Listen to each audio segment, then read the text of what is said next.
পশ্চিমবঙ্গ পুলিশকে অনুব্রত মণ্ডল তার বউকে রাত্রিবেলায় নিয়ে আসতে বলে তোর বউকে তোর মাকে একসাথে, তারপরেও তার সেই পুলিশের কোনো রক্ত গরম হয় না।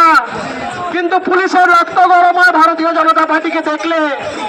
তাই আমাদের ভাবছে মারলে রক্ত বার করলে আমাদের আটকে দিতে পারবে। 2026 সালের বেশি দেরি নেই, চাকরিটা তো করতে হবে। ইঞ্চিতে ইঞ্চিতে বদলা নেব, বদলা হবে, বদলাই হবে, কোনো রেয়াত করা হবে না কাউকে। শুধু আমার বলে নয়, এখানে অনেক কার্যকর্তার রক্ত আজকে বেরিয়েছে।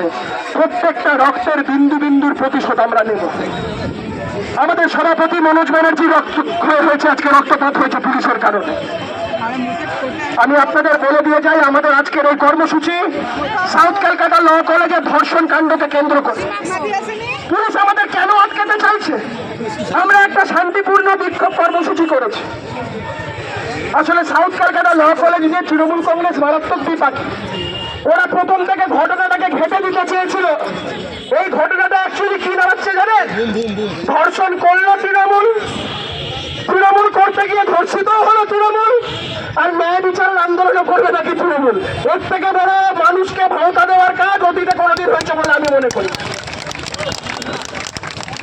কি হলো? যখন অভিযোগপত্র দায়ের হলো, যারা অভিযুক্ত তাদের নাম পুলিশ ঢেকে দিয়ে জেএমপি করে দিল। কেন? পুলিশের সম্পর্কে জামাই হয় নাকি মনোজিৎ মিশ্র? রাজ্য পুলিশের ডিজি রাজীব কুমার মেয়ের সাথে বিয়ে দিয়েছে নাকি মনোজিৎ মিশ্র? নাম ঢেকে দেওয়ার দায়িত্ব নিয়েছে। আজকে এইগুলো করে প্রথম থেকে ঘটনাটাকে ঢেকে দেওয়ার ধামাচাপা দেওয়ার চেষ্টা করছে।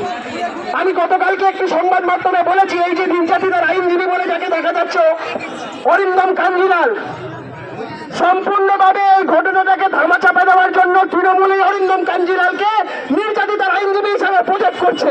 এই আসলে তৃণমূলী এবং মমতার নির্দেশে কাজ করছে, এটা আপনাদের জেনে রাখা দরকার। এই অরিন্দম কাঞ্জিলালের বিরুদ্ধে একাধিক মহিলাদেরকে মোলেস্টেশন করার অভিযোগ আছে। এর আগে জ্যোতির্ময় স্কুল অফ লতে পড়তো এবং সেখান থেকে তাকে তাড়িয়ে দেওয়া হয়।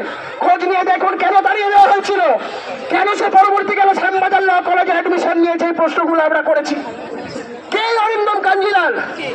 ওকালতনামায় না সই থাকা সত্ত্বেও সে কি করে মেয়েটির নির্যাতিতার আইনজীবী বলে নিজেকে পরিচয় দেয়? এই প্রশ্ন আমি করেছি, এখনো অব্দি জবাব দিতে পারেনি। এই অরিন্দম কাঞ্জিলাল এবং তৃণমূলের এই যে গভীর চক্রান্ত, এটাকে আমরা এক্সপোজ করেছি। তাই